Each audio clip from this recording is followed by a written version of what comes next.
ఈరోజు లక్షల మంది ఉపాధి అవకాశాలకు కారణమైన ఈ సైబర్ టవర్స్ని ఎవరు కట్టించారు అండ్ ఎప్పుడు ప్రారంభించారు, దీనివల్ల తెలుగు ప్రజల జీవితాలు ఏ విధంగా మారాయి?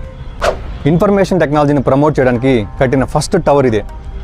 అండ్ యూనిక్ డిజైన్ని 1997లో అప్పుడు ముఖ్యమంత్రి నారా చంద్రబాబు నాయుడు గారు సెలెక్ట్ చేయడం జరిగింది. ఆ టైంలో ఎల్ఎన్టీకి డెడ్లైన్ ఉండటం వల్ల దీన్ని కేవలం 14 నెలల్లో పూర్తి చేశారు. అండ్ ఇది ఒక ఆర్కిటెక్చరల్ మాస్టర్ పీస్. నెక్స్ట్ 1998లో అప్పటి ప్రధానమంత్రి అటల్ బిహారీ వాజ్పేయి చేతుల మీదుగా చంద్రబాబు గారు దీన్ని ప్రారంభించారు.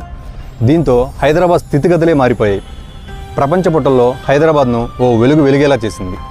అప్పటికి గూగుల్ లేదు, ఫేస్బుక్ లేదు, అమెజాన్ లేదు. At that time no one realized the potential of information technology it had in transforming our lives. ఒక నాయకుడు తన ప్రజల జీవితాన్ని మార్చడానికి అద్భుతమైన సామర్థ్యాన్ని ఇందులో ఉందని చూశాడు. సైబర్ టవర్స్ ప్రారంభంతో తెలుగు ప్రజల జీవితాలే మారిపోయాయి. అప్పటిదాకా జాబ్ అంటే ఒక గవర్నమెంట్ జాబే అనుకున్న మనం ఇప్పుడు ప్రపంచంలో ఏ మూలకు వెళ్ళినా మనమే ఉంటాం. ప్రపంచంలో ఐటీలో పనిచేసే ప్రతి నలుగురిలో ఒకరు భారతీయులు, అండ్ ప్రతి నలుగురు భారతీయుల్లో ఒకరు తెలుగువారు. It all started because of one man's vision.